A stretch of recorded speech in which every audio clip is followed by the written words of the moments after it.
Hello, everybody. Welcome to the Ask Industry webinar, AI platforms ecosystem. Where are we headed? And can you go to the next slide? Great. I'm Khan Siddiqui. I'm a Chief Medical Officer and Chief Strategy Officer at Happifine, among 10,000 other things I do. I'll be moderating the session, co-moderating the session with Dr. Sonia Gupta, who's Senior Medical Director at Rad AI and an amazing radiologist. And then Sonia. I'm going to introduce all of our panelists. So we have Tom Hasley from Fujifilm, Greg Muller from Laurel Bridge Software, Ben Panter from Blackford, Jonathan Robinson from Intelerad Medical Systems, and Florence St. Clair from DICOM Systems. Great. So SIIM members are eligible to receive 1 hour of IIPCE towards their ABI-CIB certification for this webinar. To receive this credit, please simply complete the post-webinar survey that comes to you, that pops up to you after the webinar. The code and stuff will be available at that time. So after the panel discussion, we will be engaging in a Q&A session. So we have some questions prepared that Sonia and I will ask the panelists, and then we open it up, answer your questions. But if you have questions coming in, please start typing them in at the Q&A button at the bottom. So make sure you're using the Q&A aspect of it. And then as questions come in, we will integrate those into the dialogue. This always, Ask Industry was always used to be part of the SIIM conference and very well attended. So we're doing this now as a virtual event. Let's see as engaging as it is when we do in face-to-face. So Sonia, please kick us off. Great. So just to start off, we want to ask all of the panelists what the biggest challenge you see with AI platforms and ecosystems is, and where you think we're heading. So we'll just start off with Greg.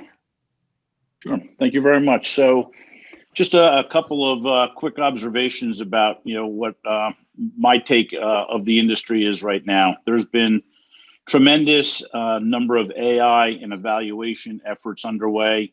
There's different deployment strategies with AI, whether modality types, body parts, modality-based algorithms, on-prem, cloud-based, lots of options. And I believe consumers likely will want all those methods at some point. But I also believe that the consumers are going to have a difficult time picking and making decisions because there's so many new entrants in the market. And COVID has had a huge impact on this. Many organizations now have increased AI interest and activity as a result of COVID. And unfortunately, others have decreased interest and funding to pursue AI. So I think where we were a year ago versus now, the mix has changed a little bit. I also think that the requirements are changing. I think there's been a trend to consider like a one-size-fits-all solution for how companies are going to enable AI, and with the different algorithms having different requirements. Some require just images, some require non-DICOM objects. There's a lot of play in the market. And even anonymization, a simple concept, most people get it, but the implementation can be very difficult. It's not understood by everyone.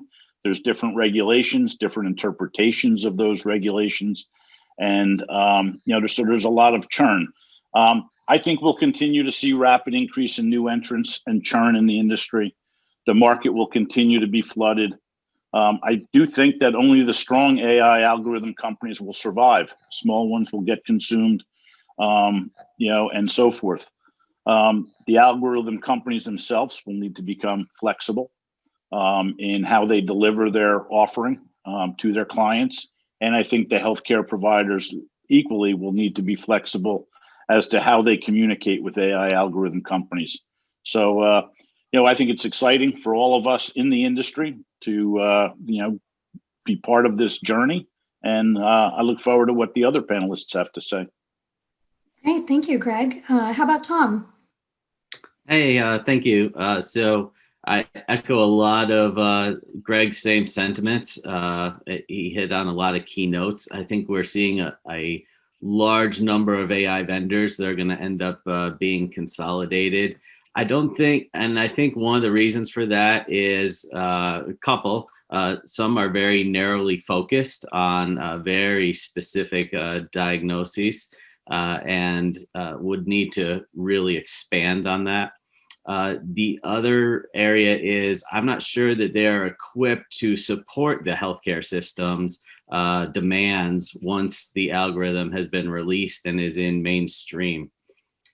The other area that I think really needs focus on from our industry is the orchestration and the workflow solutions. So the workflow is what's going to have the AI accepted or rejected really by the radiologists at the end of the day.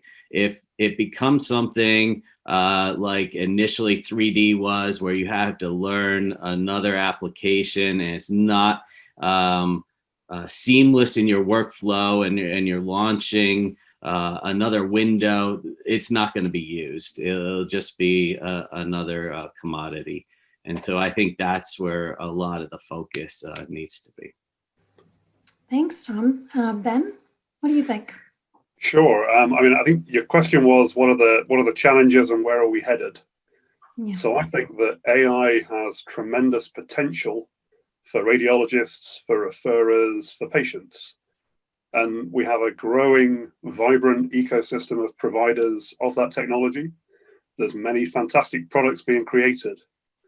But the real challenge for me is that no matter how good a product is, no matter how good the technology underpinning it is, and the value proposition for it, there's just a massive barrier to adoption for any product in a clinical environment.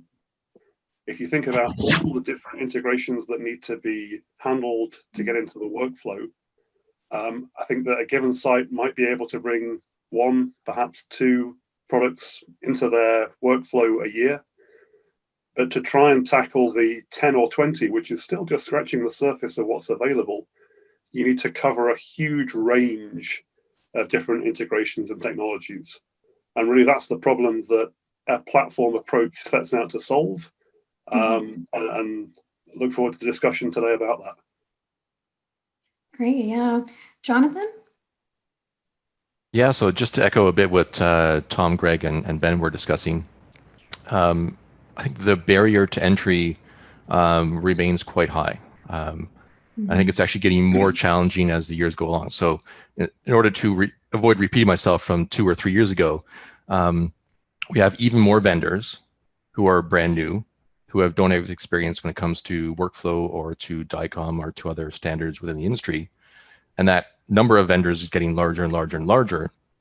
And the incumbents that have existed for a number of years are still struggling with the value that they're going to bring with their models and how it's going to affect either positive effect for the patient or improvements from a workflow perspective. And that's still it's still very challenging. And I see it continue to be much more challenging for newer vendors to find a place of how they can sneak in with their specialization. Do they go for a breadth model or for hyper specialization? And that's going to be I think an increasing challenge the longer this sort of takes to be sort of catch on, in my opinion. Yeah, and finally, Florent, what do you think? Thank you. So there's several points of disconnect, I believe, that are getting in the way of widespread adoption of AI. One of them is there's generally, in our experience as an integrator, there is a poor understanding, I would say the best way to put it, of industry standards that should be used by the developers of the AI. So we found that the developers of the AI may be very good at doing that, right? Developing new technology. The machine learning part is spectacular. It's just beautiful technology. But then when it comes to operationalizing the technology itself, there's poor understanding of the industry standards that are supposed to be used, and also a poor understanding of the actual workflows that people need those AI algorithms to be able to fit within, right? So in order to fit those algorithms within a regular workflow that will be adopted, then you really need to be using industry standards. And we've had some successes with several vendors utilizing industry standards like DICOM Web. RESTful APIs go a long way to smooth out some of these angles. But if they didn't use DICOM images to develop their algorithms in the first place, then you've got a major disconnect, right? So in some cases, some beautiful technology needs to be re-engineered in order to fit within industry standards. And then on the other end of that, assuming that all of this is in place, right? Industry standards and good understanding of workflows to smoothly integrate the AI in a realistic production workflow. Then you also have a disconnect on the education side, because there's such a tsunami of technology that's being thrown at the market. Physicians, and you're one of them, I imagine, are on the receiving end of way too much information. And in order to weed through that, you need to go back to the basics. The most important question that needs to be answered, that few people pay attention to up front, is how clinically relevant is this algorithm? And once you've determined that clinical relevancy is there, there's very little understanding on the part of those hospitals on how they're going to actually deploy the technology that the physician wants and has validated. So there's, in our experience, there's multiple levels of disconnect that require, in general, just a lot more education, on the part of the vendors, on the part of the hospitals, on the part of the IT departments that are expected to integrate this, and the integrators, ourselves.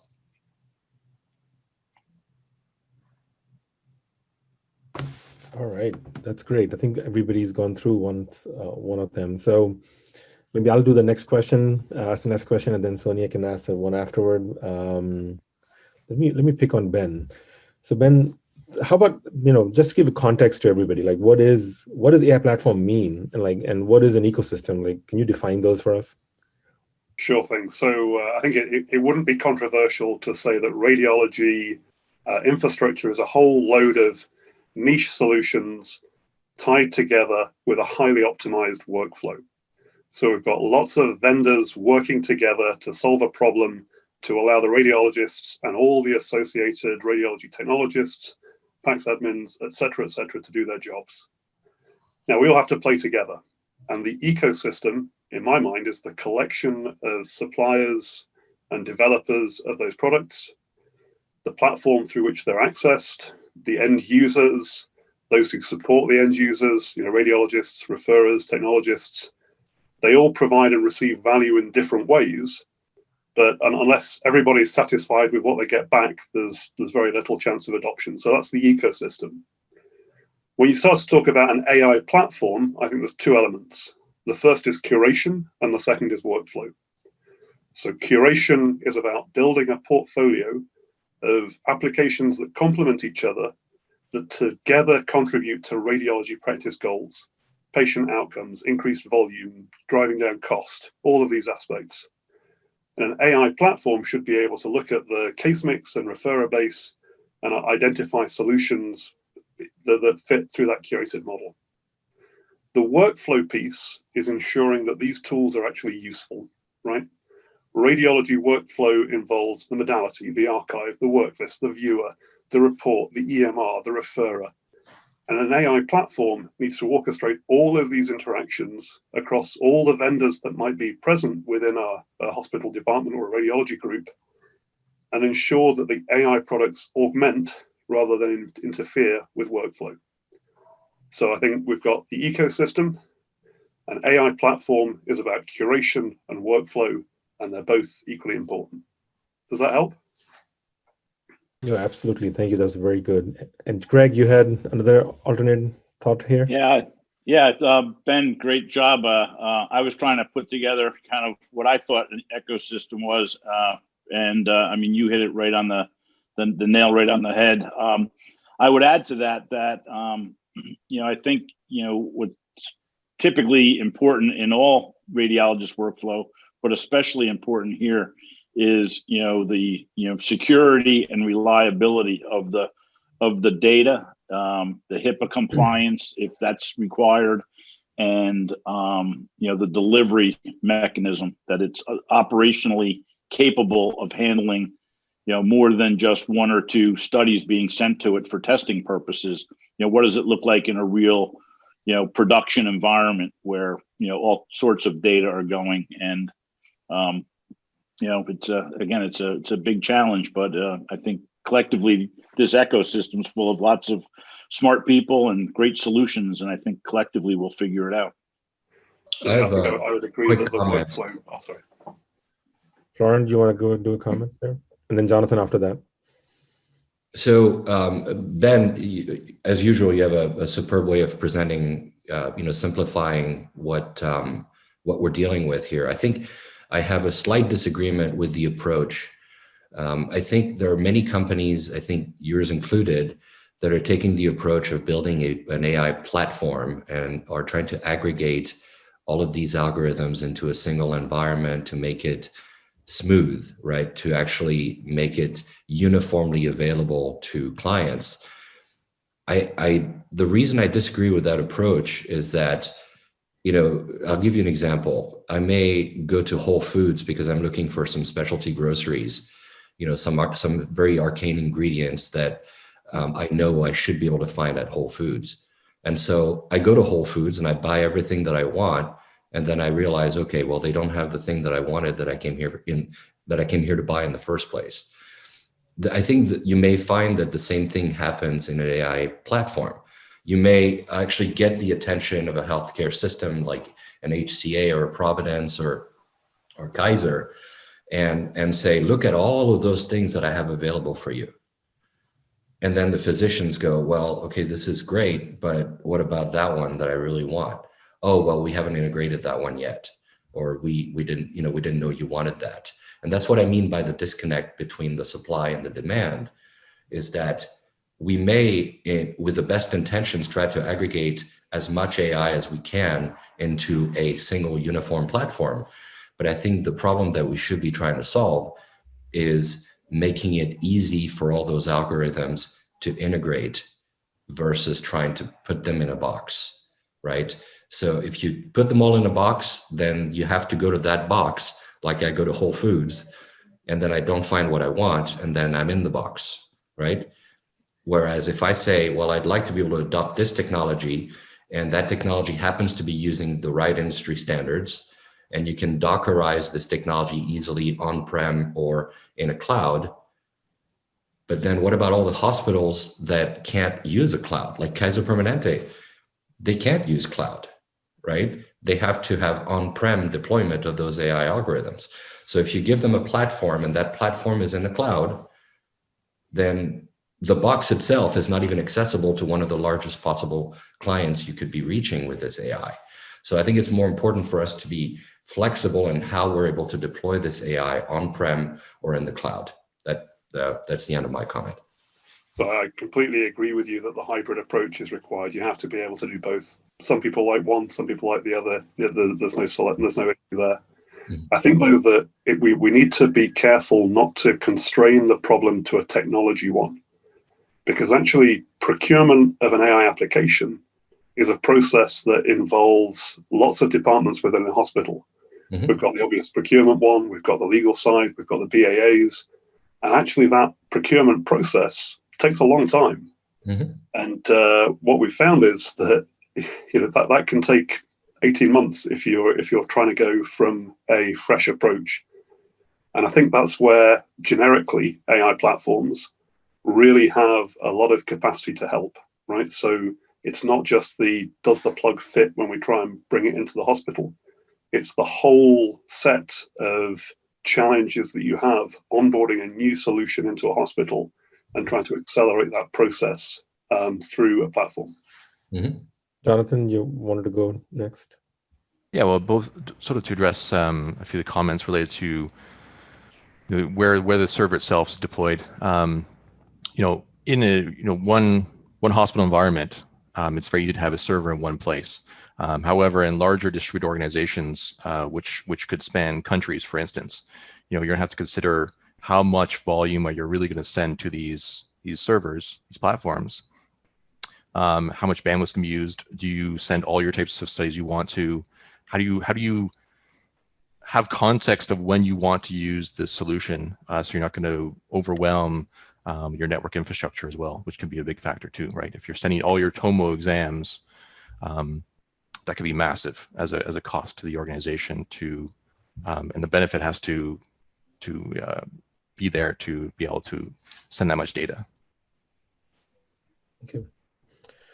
So one quick question that I just wanted to kind of pose back to Ben, and Florent may have touched on it with his Whole Foods example, but where does the word marketplace fit into this? So we talk about AI platform, we talk about ecosystem, but we all hear about AI marketplace. So where does that fit in your definition of platform and ecosystem, or is it synonymous with one or the other? And the second follow-up question on that is that the marketplaces, the decision makers of what's in the marketplace. So if I'm a radiologist, how do I know anything about, I know I get a description of the algorithm, but the marketplace itself, like how do they then proceed to bring those algorithms into their hospital system? Sure. Okay. So first of all, the question of what is a marketplace? Yes. I don't think we've settled on a really good definition yet. Is it the app store that you could get if you went on your iPhone? Is it a set of entities that are delivered through a platform? Is it the website that allows you to tick a box and says, yes, we want to have that one? Is it an automated way to launch a trial? I mean, all of these things are possible, right? I would probably choose to use platform and marketplace interchangeably, rather than try and distinguish between the technical asset that facilitates all of that workflow and the set of applications. I mean, that's kind of where I would say that the portfolio of applications is the marketplace. However that is delivered is kind of, that they're just technical choices about whether you do it through personal sales or through a website. The platform is generally the infrastructure that sits behind that. In terms of how do you actually get that process to start, how do you deploy an app from a marketplace on a platform in a site or accessed through the cloud at a site, whichever way around we go, I think that you need to make that as frictionless as possible, right? So if to go back to Florent's point, if the particular item that you want isn't available in Whole Foods, do you have to drive all the way over to whatever the other supermarket is and come back and try and do complicated things and mess around like that? Or actually, is there a way that you can just slot it in anyway? And I think that trying to facilitate an easy trial of solutions so people can test things with their own data, with their own referrer base, with their patient mix, whatever else, you need to be able to facilitate that very rapid assessment of a technology. We do it one way, you guys do it another, other vendors do it different ways, but trying to make it as frictionless as possible is the absolute key. Yeah, that's great, Ben. Yeah, I think we've been like almost half an hour with one question right now. There are tons of questions coming in the Q&A session too. So instead of time, Greg, we'll do something else. Sonia, you want to take the next question? Yeah, so I mean, this actually kind of leads us into the next question, because we're talking about platforms, marketplaces, curation of these choices of AI systems or algorithms. So in all of these things, how do we see radiologists playing a role in this whole process, in this industry? And we'll just start with Tom. Sure. So radiologists obviously are an essential component of the success of this. There's multiple forms of AI. It can be brought in through many of the other ologies, but radiology seems to be leading the way in the hospitals right now. I'm actually surprised at the number of radiologists that we've worked with that have biomedical engineering undergraduate degrees that are very interested in developing some of their own AI algorithms. And they're wanting to participate in the curation of data, the creation of ground truth, the validation of algorithms. We get calls daily from radiologists about participating in this process. Somebody touched on it in the introduction, though, which is very interesting, that the radiologists actually have to lead the way in the education area of their fellow radiologists, as well as their fellow clinicians. And then somehow we have to educate the patients. So for AI to be trusted, it needs to come from the radiologists who will be the primary users, and then cascade that education down and throughout the the clinician network. And I think that's where they can really help drive the adoption of AI. Participating in the RSNA competitions, I know also the ACR is always looking for good use case submissions from radiologists as well for AI use cases to be developed. And so I think all of these are areas where radiologists certainly can get involved and help drive the adoption. That's awesome. So I agree. I was going to say, I see the, radiologists certainly being the key component in this whole workflow. And I see the AI results, at least initially, as a tool to aid the radiologist in what they do. Can it give them information that helps them make a better diagnosis, a more clinically accurate diagnosis, and does it improve patient care? Some people might say it'll replace the radiologist, and that's way out there. I think I don't see that personally, at least not in the short term. That's great. So I think we're, Jonathan, I'm going to switch question on you here. So Sonia, do you mind if I take the next one here? Sure. So there's a question we wanted to ask, but also Don Dennison, one of the attendees, asking also is really, AI is a new technology that should be, shown to prove its value. Like, what is the governance should health system put in place to evaluate that? Like, how do you actually evaluate an AI solution? How do you assess its value? Who's involved in it? Is it RADs? Is it IT, non-RAD? EMR teams, surveillance teams. So could you give your thoughts on how do you evaluate an AI solution's value? Yeah, so it really come up a lot in the last couple of years related to how does one determine the value of this purchase. So it's a lot of ways it's the same value if you replace your PAC system or your voice recognition system. So what do you, as an organization, what are you trying to get out of this investment? Is it related to something a little more tangible in terms of reading time per type of exam? So for instance, if it's related to a specific type of procedure, how many procedures do you have across your organization within a year? And how much time do you expect to save with this algorithm off that reading time? We are still finding, though, there's not a lot of data out there that actually does show for different vendors what amount of time you're actually going to save. So that's a big, I think, very important question related to that. If it is designed to save radiologists time, can that vendor prove it? And then what effect do you think that'll have within your organization? If it's more of a qualitative thing in terms of it's going to improve quality, that's fine, but you need to have a way to, again, measure how you would view that improvement in quality. Is it related to the number of sort of radiologists not sending back exams to the technologists, related to quality in that sense, where the positioning is poor, the exposure poor, those sorts of things. So you have to really think about how you're going to measure that. And then to Ben's point as well, if you are able to get an actual trial, you're able to see, can we actually see those actual benefits during that trial period? And if not, why? Right. So maybe your 15% savings of reading time is actually 10%, and maybe that allows you to actually still benefit from that purchase. But really understanding the why of why you invest it, not just a sparkly new tool, but really the tangibleness associated with it is very important. I see, if I can add a comment here, I see in some other countries, Africa specifically and others, where they have more exams that need to be read and processed than they have people capable and qualified to read them. Many of those go unread, and therefore patient care is affected, obviously.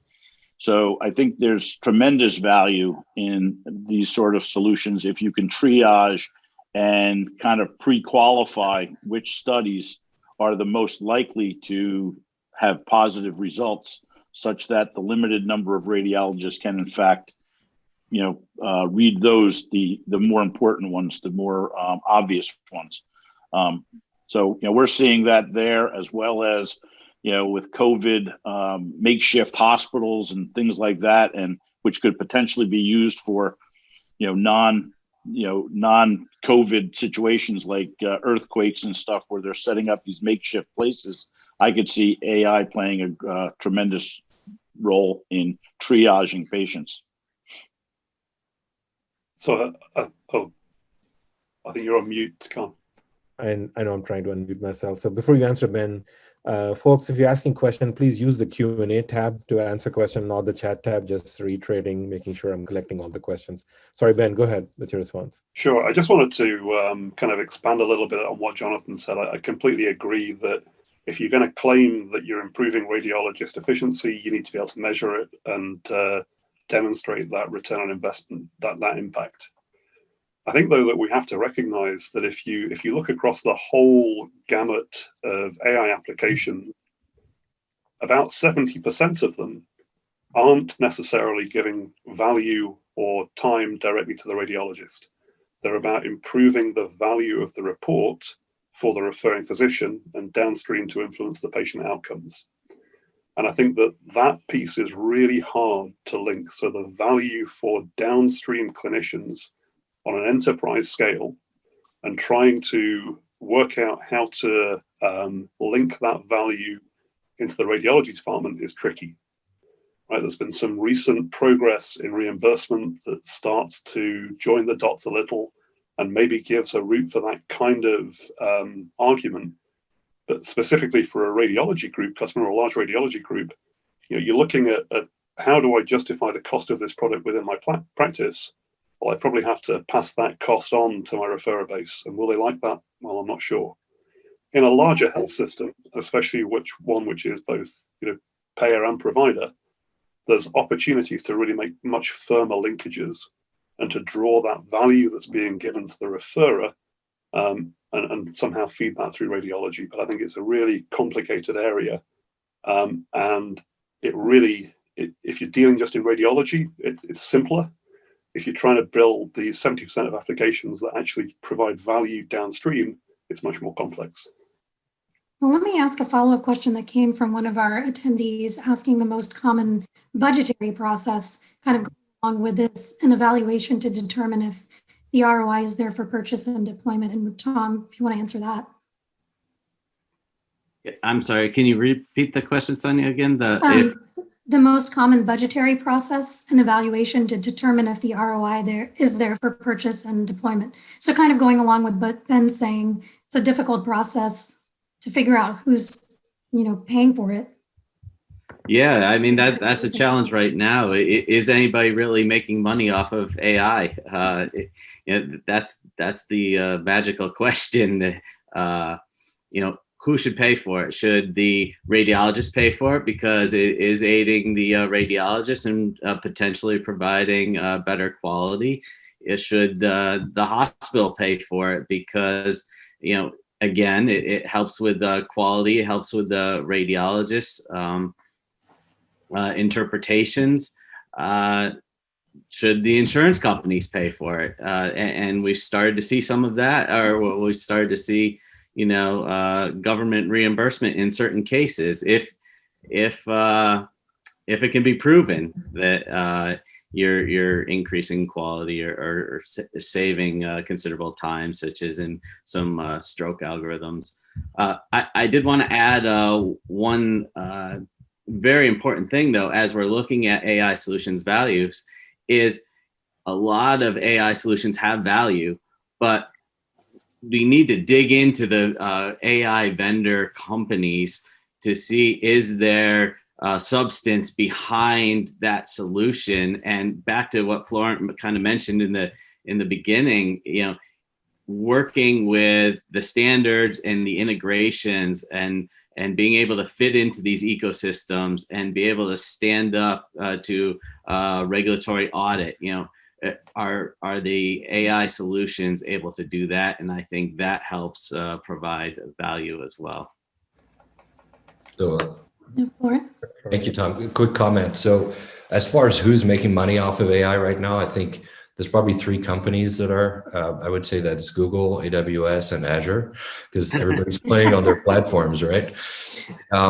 So in terms of value and value proposition, I think I'd like to draw a parallel between what was happening in the 90s with OpenMRI, right? So when OpenMRI scanners came out, you probably remember the images were pretty bad, right? Bad enough that radiologists didn't really want to read them.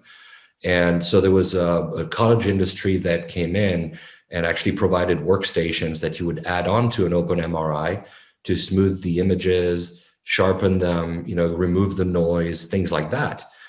And over time, that cottage industry disappeared because the efficiency brought by those algorithms to smooth those images became integrated into the OpenMRI technology in the first place, right? So over time, here's a new technology, sharpening an image. Well, now that's a part of the main technology. And I feel like in the value proposition of all these AI algorithms, you're going to have a tendency to, over time, disappear them into other solutions, right? So this AI algorithm will disappear into the modality. This other algorithms will disappear into a 3D workstation, et cetera, right? So over time, I think we'll see the ones that are worth keeping, right? Because there's a lot of AI out there that is unproven and may not survive this really interesting time we're living through. But over time, the value brought by each of those algorithms will be integrated into other solutions and will become, for all intents and purposes, invisible to the end users. And I think that's the way it should be. And so who pays for it ultimately? Well, it'll be when you buy a scanner, that technology will be included in that, right? So I think we should be looking at AI not as, okay, who pays for this? It's like, okay, who is it benefiting the most and who should it be integrated into the most? And then that's where you see the cost going. Go ahead, Ben. Sure. So I think going back to the question there, which was that what's the most common budgetary process and evaluation to determine if the ROI is there for purchase and deployment? Now, we're doing a session about AI platforms, so I'm going to try and put an AI platform spin on it and be as vendor neutral as I can. But I think that if you're looking at purchase and deployment and trying to justify that cost of engaging, what a platform should do is make the economic model for a facility to test and evaluate a new AI product much more streamlined, right? So the platform should be reducing the cost and the effort associated and the risk of putting in that purchase and deployment. So what's the most common budgetary process that we've seen in the field? Well, it's that the platform is already there and a customer says, I would like to evaluate this product for a fixed period of time, 30 days, 60 days, a number of studies, whatever it is, with a commitment to purchase if it meets their return on investment criteria, if it meets the standards that we've agreed. So I would say that from the process point of view, the most common model that we've seen is that people want to try it in their system. If they've got a platform already, whoever's platform that might be, that should be an economic process, right? It shouldn't take months to secure that. It should be a trial that doesn't have a cost. And then once that trial has successfully completed what the vendor said it would do, it converts to a purchase. So that I think is the answer to that particular question. I think Jonathan had something. Yeah, just sort of going back to the question of value. Obviously, we're focusing a fair bit on the clinical AI side of things.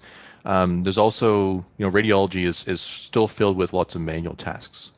There's lots of manual things that radiologists do, whether it's flipping images or things like that, where it's still right for a lot of algorithms to exist to handle those sorts of things. And to Florent's point, those sorts of things are going to appear in scanners and appear on PACS vendors, part of their bread and butter kind of solutions over time as well, to really, well, I hope anyways, to reduce a lot of those manual burdens on radiologists and technologists within organizations too. And those, I think, can save a huge amount of time to everyone involved with those workflows. Yeah, That's an excellent point. Most radiologists I know are really trying to maximize ergonomics because of all the clicking and holding the microphone, and everyone's wrists and arms hurt. Yeah, and I mean, at the end of the day. Yeah, exactly. I often describe, the number of screens and the number of windows the radiologists have to deal with, all trying to get the right amount of data to them at the right time. And that's a challenge from a software development perspective. How do you have a clean interface with the right information for radiologists? And the more that we can automate those processes and be as succinct as possible, the better for everyone involved. Absolutely. We're getting a lot of questions, so maybe we want to jump to some of the questions coming in. I think a question being asked is, how much support do customers, healthcare providers need or expect from an AI vendor developer during implementation, and how much is that limiting adoption? Like, how much is vendor support and all that causing issues? Anybody wants to take that one? I can take a crack if you want. Sure, Ben, go ahead. So I think that if you're thinking about the level of support that's required, it does vary between individual AI vendors what their experience of supporting particularly a large scale customer is, and delivering that training, delivering that even getting the manual in the right place such that the regulatory concerns have been ticked. There's a load of just almost tick box stuff that you need to get done. And if you're a new vendor in the field, it's pretty hard to get a handle on what's expected. And you probably get it wrong with your first few customers whilst you learn. So I think that having a more mature wrapper around that process really helps. And it's an area where, PACS vendors, experienced providers actually have a lot to offer, because we kind of know that process because we've been through it a few hundred times already.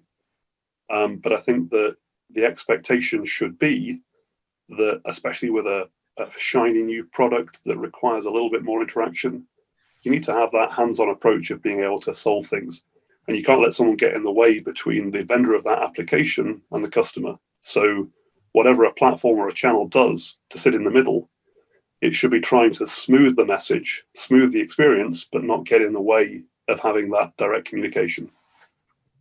I also think the amount of AI vendor support that is required is somewhat of a function of what role the healthcare provider is going to play. How much control are they going to handle on their side? Are they going to have common interfaces or some sort of common platform that's flexible to support homegrown applications where it's all on-prem and it's theirs alone, versus maybe interfacing with a platform or maybe interfacing directly with certain AI algorithm companies?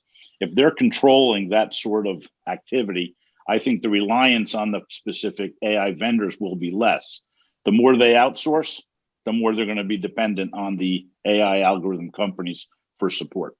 And it really comes down to how solid and robust and reliable are the workflows in any of these models.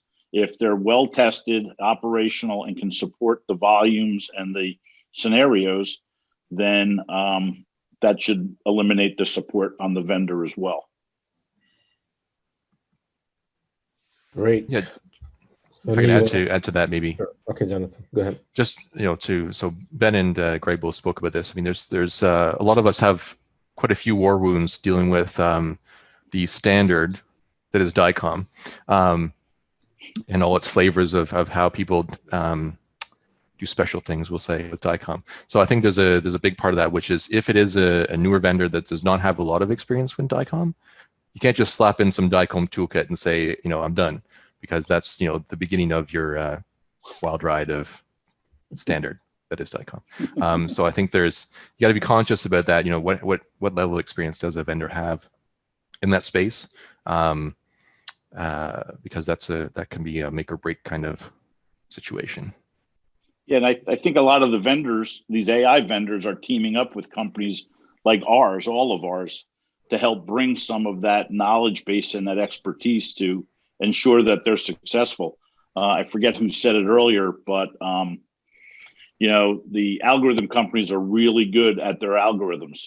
They're brilliant, but they're relying a lot on companies like ourselves to basically be the highway to deliver those algorithms and those results. So, I think it plays into the whole ecosystem, model that we all play a role, and the better each role part is in their specialty, the better the workflow and the process will be. Sonia, you want to ask the next question? Yeah, we have a lot of questions just pouring in. One, I thought this was an interesting question that someone submitted. How proactive do you all believe that AI developers and AI platform companies should be with cybersecurity? Because it's not yet a requirement by the FDA, but it seems kind of smart to proactively plan for something like that. Yeah. Lauren? Yeah, happy to take that. I mean, we're doing quite a bit in production environments now. And just like, the radiologist and the IT manager and the legal side need to be involved, so does the chief information security officer. And there's no doubt that that's driven a lot of the decisions that some of our customers are making to Dockerize AI and host it on-prem versus trust an algorithm that's living in AWS or Azure, or even though their own security systems and intrusion detection systems might be better than the on-prem systems. There is definitely a need for proactive handling of that on the part of the AI vendors.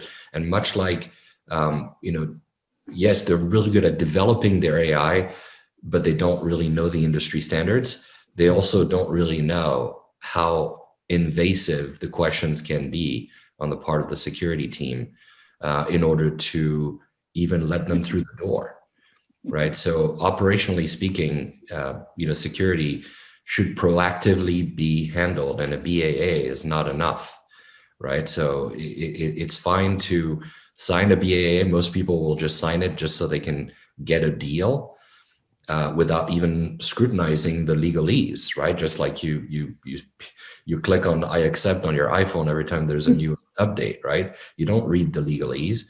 Well, I think nobody should rush into deployment of AI, and the AI vendors should proactively address those issues and have, at the very least, a statement that summarizes how they handle some of the most common vulnerabilities that AI could present when you adopt it. And that's things like, what kind of de-identification process was used before they accepted the data that fed the machine learning process, right? So I know that some of the questions coming in, like I saw one from David Brown at Kaiser.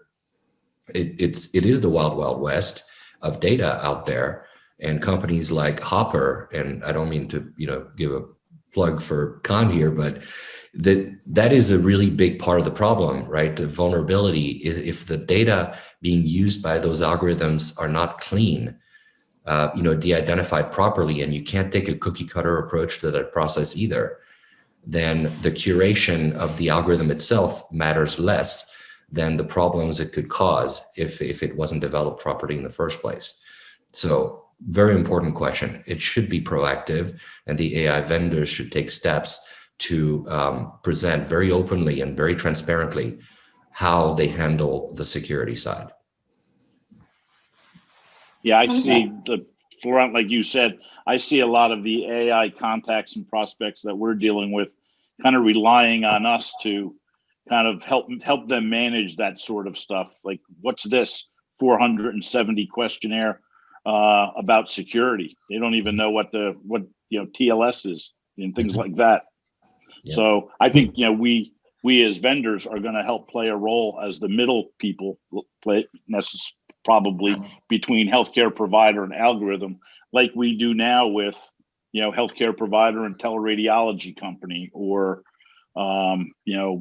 cloud-based PAC systems. So I think we all play a role in that, and we all bring our expertise in this area to help the AI algorithms. But the ones who are bigger and are more aware of standards and the importance of security are certainly in a better position to win the day, so to speak. Yeah, so before Jonathan, you start, I just want to read a comment from Elliot Silver, is that the Medical Imaging Technology Alliance, MITA, has a standard security question, MDS2, so you can refer to that to understand what are the requirements for this. But I think, as Florence said, is basics, right? Security is nowadays one-on-one. You won't be able to get it deployed any place if you're not able to address that. Jonathan, you had a comment on this? Yeah, I think that it's extremely important to make sure that vendors have built their solution with security in mind from the beginning. It's very, very challenging to try to slap security on after the fact. So it's very important to make sure that whether it is on-premise, whether it's Dockerized or whatever means you're using, VMware or whatever else, or it's in the cloud, that the infrastructure is in place to make sure it actually is secure. And if they aren't able to answer basic type questions in terms of security, then you have something that's doesn't smell quite right in that respect. In terms of, Florian, you made a comment related to the data curation. I mean, it depends on the use case as well, right? So if it's related to, let's say, NLP, more related to radiology reports, some use cases can overcome noise by a sheer volume of data as well. So it really depends on the model you're trying to create, how much data and how clean it does need to be as well. So, as with all things, there's never a one size fits all when it comes to these things. Exactly. Sonia, you want to ask the next one too? Sure. We had. Let's pick on Greg this time. Okay. This is a good one. What are the most unexpected and concerning AI workflow challenges that you've seen, Greg, or that you're seeing currently? Well, I think we've mentioned a lot of them along the way. Personally, and maybe because I'm an optimist at heart, I thought that once AI algorithm companies, and I'm sure many of them also thought this, that once they got their FDA approval, that their orders would be flying in, and their cash register would be ringing quite rapidly. And I think that's not happening. I think that the flooded market, a lot of choices to make. I believe many of them, most at least the ones we're dealing with, are somewhat cloud-based or off-prem types of solutions. I think they expected people would just sign up. Now, while I do see more companies getting more familiar and more comfortable with off-site sharing of data, whether through anonymization and encryption methods that we talked about, I think their deployment models, the AI companies' deployment models, are having to change from what they originally thought. A cloud-based solution thought they were going to just be a cloud-based solution. But before companies are willing to accept these algorithms as part of their workflow, they need to vet them. And I see a lot of resistance to vetting them through the cloud. Someone else mentioned that earlier. That they want these algorithms running on-prem for the vetting process so that they can determine that, one, it's useful, that it works, that it's secure, at least in the transmission of data, before they're going to be willing to let it be a cloud-based solution. So that was unexpected to me. I also, we talked about the robustness of the AI workflow and the need to be able to be operationally excellent and handle, things like, high volume ingestion from multiple sources, and, managing the results and the billing information from, who'd this come from, and, how do I charge that? I think that, that was surprising how, I don't want to say how little it was thought of, but I think as they went from AI development internal to AI development with real customers and real industry, there was a realization that maybe what we had developed or thought would work wouldn't, and now they're reaching out to companies who can maybe help them in that expertise.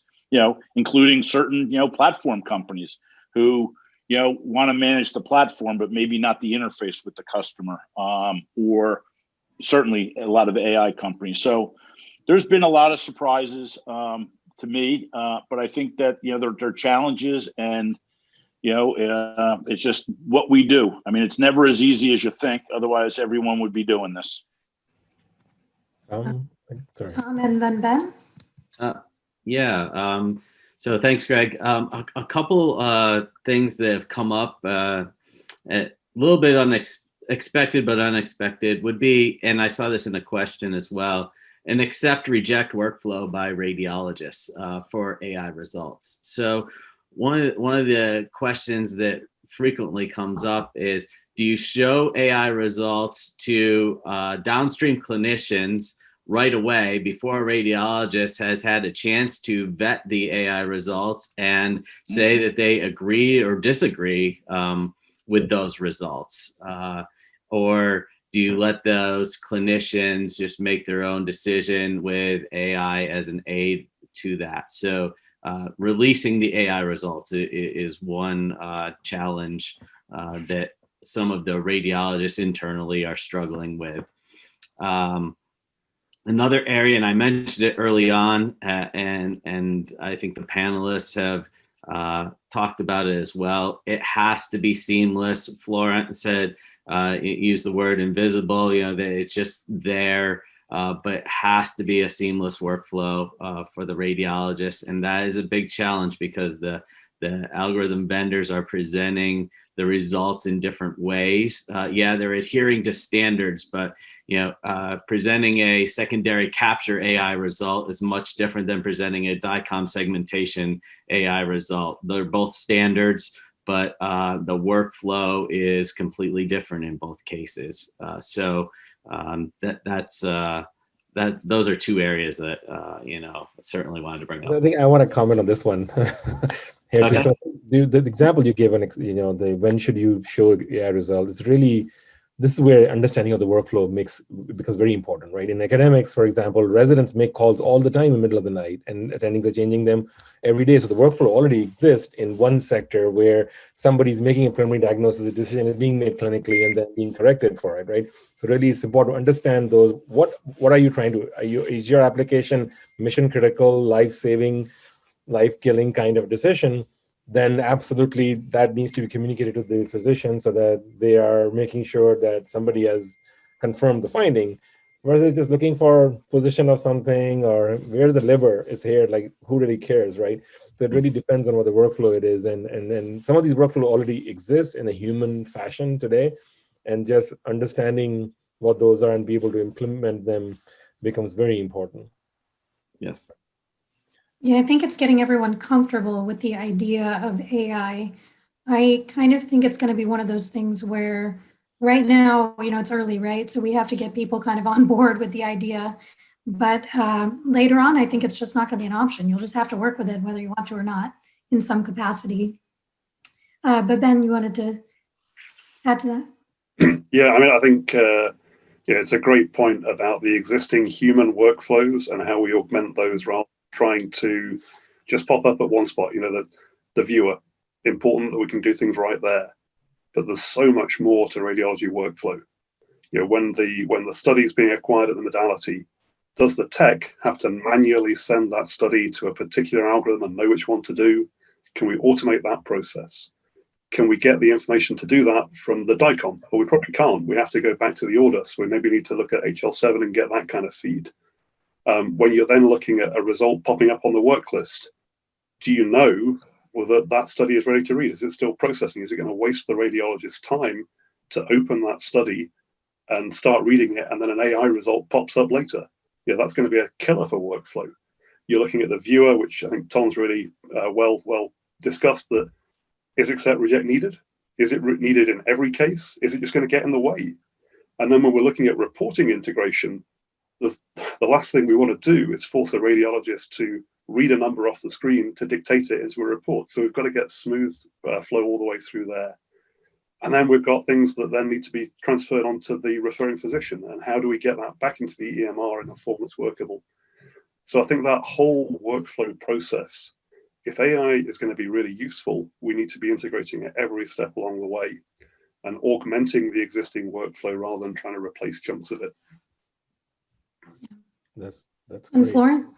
Yeah, so I was going to say that is one of the, I wouldn't say the most insurmountable challenge working with AI vendors, but there is a poor understanding on their part that their output has to be usable easily, right? So they may decide, okay, well, this is going to be an overlay that needs to be in the image or on top of the image. So it's a DICOM object that needs to be enriching the data set. And like Ben said, at what point does that become acknowledged and usable by the radiologist and not after the fact when it's no longer useful? And it's not just DICOM. It could be HL7, a result that needs to flow straight to the EHR. Maybe it's a FHIR call, right? We're starting to see some results being produced as FHIR versus HL7. So the solution being used needs to be able to translate, if needed, into the correct standard so it can actually be used directly by the end user. And whether that end user is a radiologist or a referring physician is an important consideration. But it's even more important to know that this is not flowing straight to the patient before the physician has had to a chance to even look at it, right? Because you don't want a message popping up on a patient's iPhone saying, "Ooh, you have cancer." You might want to make sure it's a physician gently breaking the news to them. That's another consideration, is the human side of AI. Yes, we want to automate all these processes as much as we can, but where we need to make sure we stop the automation where it starts doing harm. Yep, that's great. We have so many questions. We have like 15 more questions in the pipeline. So I think we have like 7 minutes left or something before we end. So maybe I'll pick on the next question here. Trying to see which one we're on. So this was an interesting one. So use of AI, are you seeing more adoption in teleradiology versus not? And what's the influence happening from that practice? Anybody wants to see that? From my experience, I'm seeing less on the teleradiology side than in the healthcare side right now. That might just be deeper pockets kinds of things, but I do think that the teleradiology companies that adopt AI into their offering to other companies will again be the preferred ones if that's part of their service versus teleradiology firms that don't offer those services. Mm-hmm. But they'll be the beneficiary of a very extensive vetting process by the healthcare providers and the researchers, in my opinion. Yeah. Sonia, maybe you want to take the next one, Julian Marshall's questions about where's So the question is, in your experience, do hospitals, clinicians worry about storing AI results?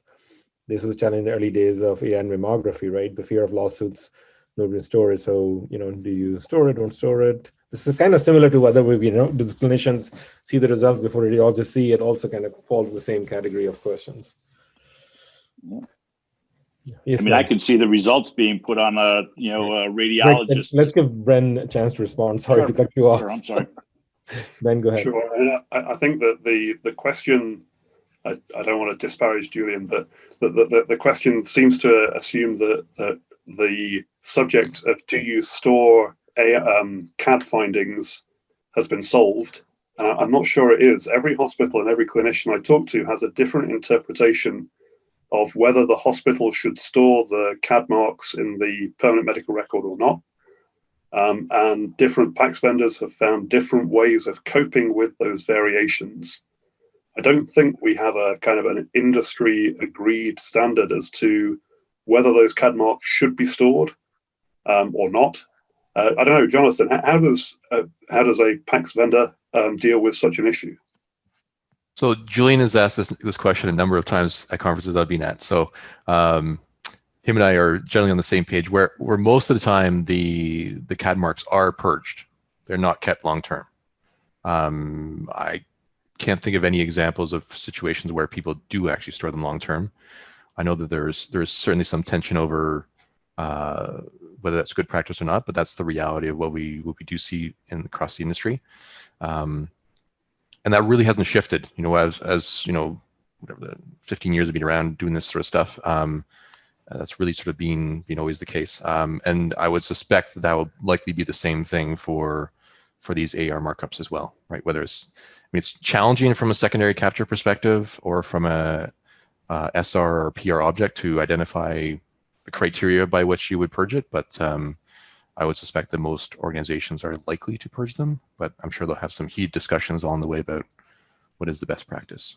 I think if it's a false positive result and the radiologist determines that it was a false positive, that particular object should drop off because it was invalidated by the radiologist in the first place, right?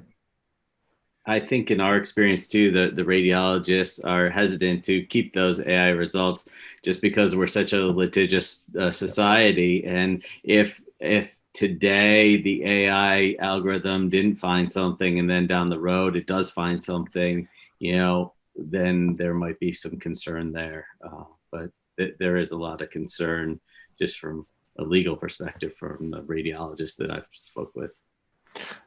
Just to address that point, if I may, one interesting workflow I have heard about that's quite different between mammography CAD results versus AI models is sort of to stamp the version of the model that was used for the diagnosis at that point in time when the report is created.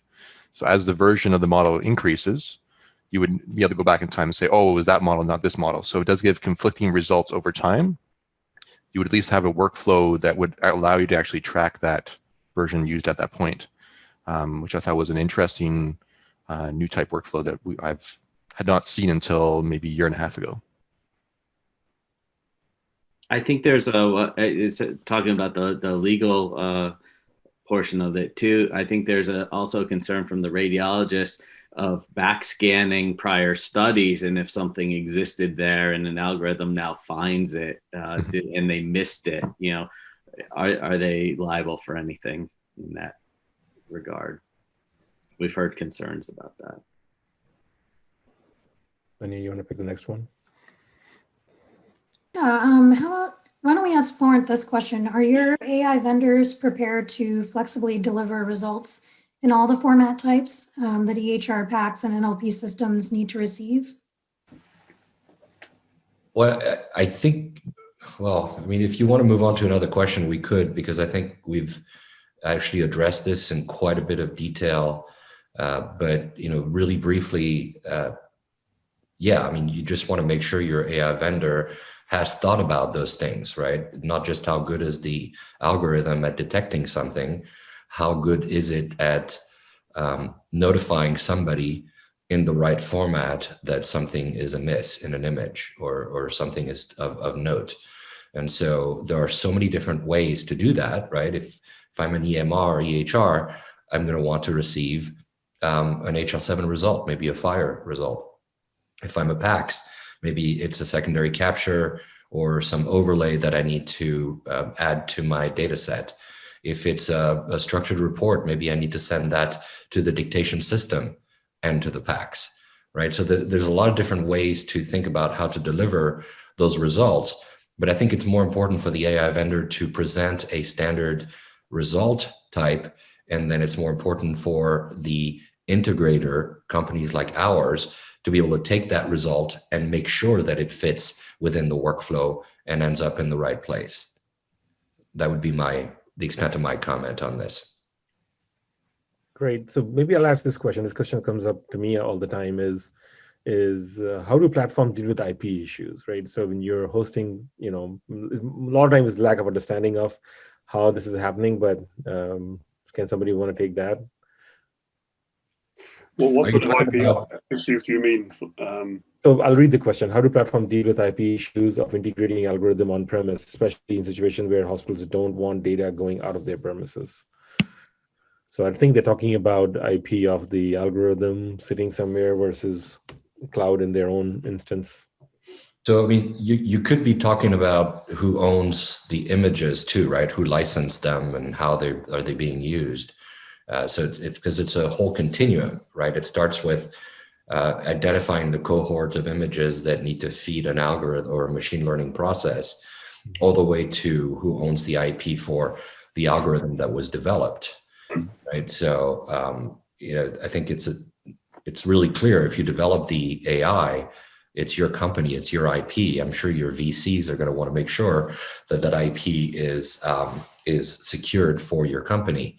The question of who owns the data that went into the development of that algorithm is where the art of the licensing deal is between all these hospitals that have the billions of images that the AI vendors want, and making sure those data are cleaned up enough that they can't be traced back to a patient eventually.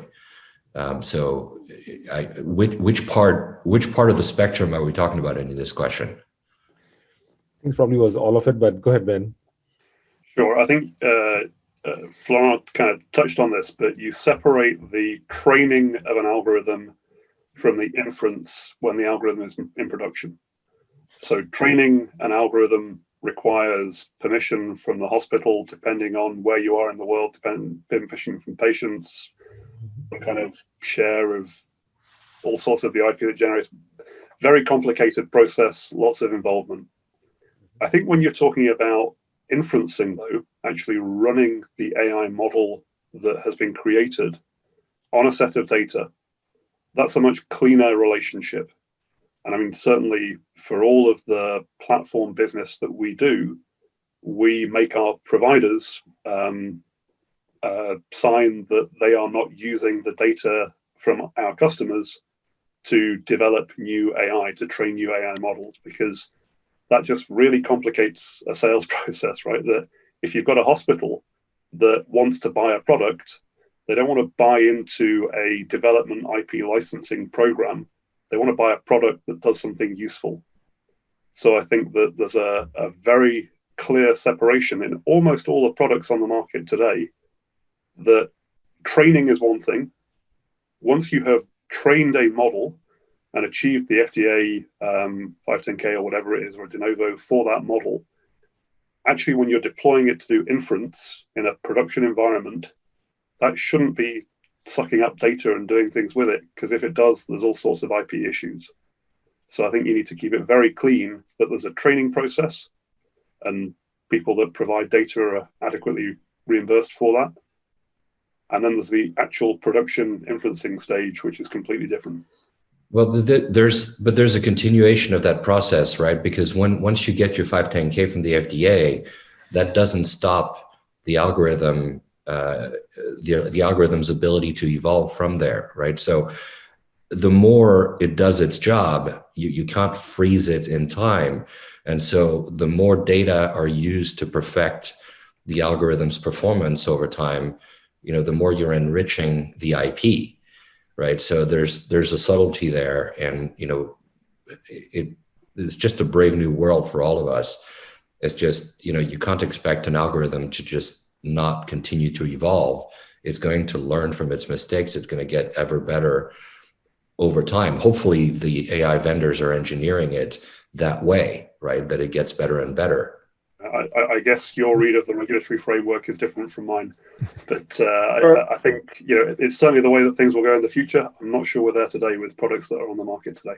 So I think we're running out of time now. So if you guys attend these sessions live, it always goes half an hour longer. But in the virtual scenario, we'll have to end. So Anna, if you could put up the ending slides. And again, I thank all the panelists to contribute to this lively discussion.